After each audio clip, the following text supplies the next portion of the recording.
శ్రీ వెంకటేశ్వర స్వామి దేవాలయాల్లో నెల్లూరు జిల్లా కొండబిట్రగుంట శ్రీ ప్రసన్న వెంకటేశ్వర స్వామి దేవాలయం ప్రత్యేకమైనది, పురాతనమైనది.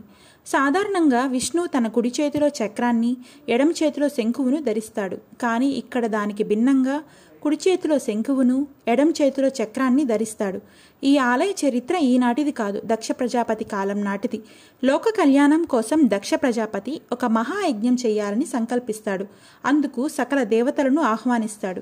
కానీ తన కుమార్తె సతీదేవి తన ఇష్టానికి విరుద్ధంగా వివాహం చేసుకుందని చెప్పి పరమశివుడికి ఆహ్వానం పంపించడు. ఆ విషయం తెలుసుకున్న నారదుడు దక్షుడితో శివుడిని అల్లుడిగా కాకపోయినా త్రిమూర్తులలో ఒకడిగా అయినా గౌరవించాలి అని చెప్తాడు.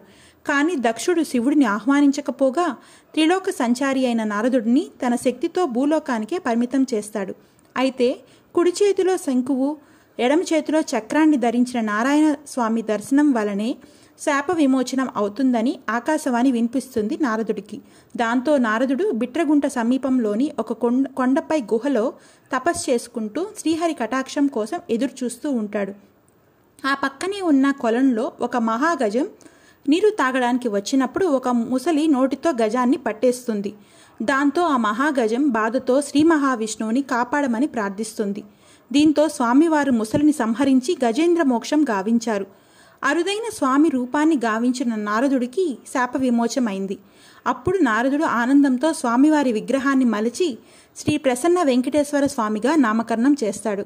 కొండ మీద స్వామివారు కొలువుదీరగా బిలం సమీపంలో నారద మహర్షి విగ్రహం ఉంటుంది.